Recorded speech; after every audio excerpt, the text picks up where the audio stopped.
పెట్టి నడుపుతున్నాము, కల్తీ లేదని చెప్తూ ఉన్నారు.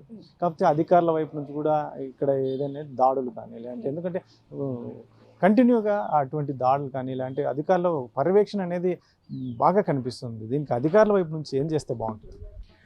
సార్ మేజర్‌గా ఇప్పుడు అధికారులు ఎలా చేయాలి అంటే కోపప్ చేయాలి అంటే ఒక ఫార్మ్ నుంచి యావరేజ్‌గా మనకు ఒక 200 లీటర్స్ వస్తున్నాయంటే దాన్ని విజిలెన్స్ దగ్గర మనం టెస్ట్ చేయించగలిగే అంత న్యాచురల్‌గా ఉండగలిగితేనే ఫార్మ్‌కి పర్మిషన్ ఇవ్వాల్సి వస్తుంది. ఇప్పుడు చిన్న పిల్లల నుంచి వృద్ధుల వరకు నిత్యం ఖచ్చితంగా మిల్క్ అయితే పాలు, పెరుగు లేదంటే దానికి బై ప్రోడక్ట్స్ కానీ మనం వాడుతూ ఉంటాం.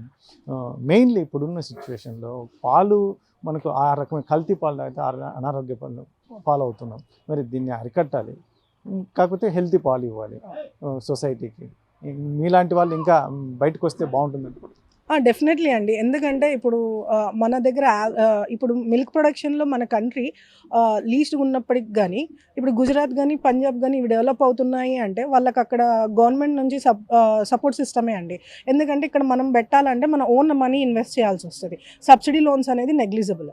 ఇప్పుడు నాలాంటి ప్యాషన్ ఉండే వ్యక్తులు ఎవరైనా ఎళ్ళినప్పుడు వాళ్ళు ఖచ్చితంగా అంటే బ్యాంకర్స్ తరపు నుంచి షూరిటీ అడుగుతారు. ప్రతి ఒక్కరు షూరిటీకి నాట్ అఫోర్డబుల్ గదండీ. సో సొసైటీలో ఇంక్లూజివ్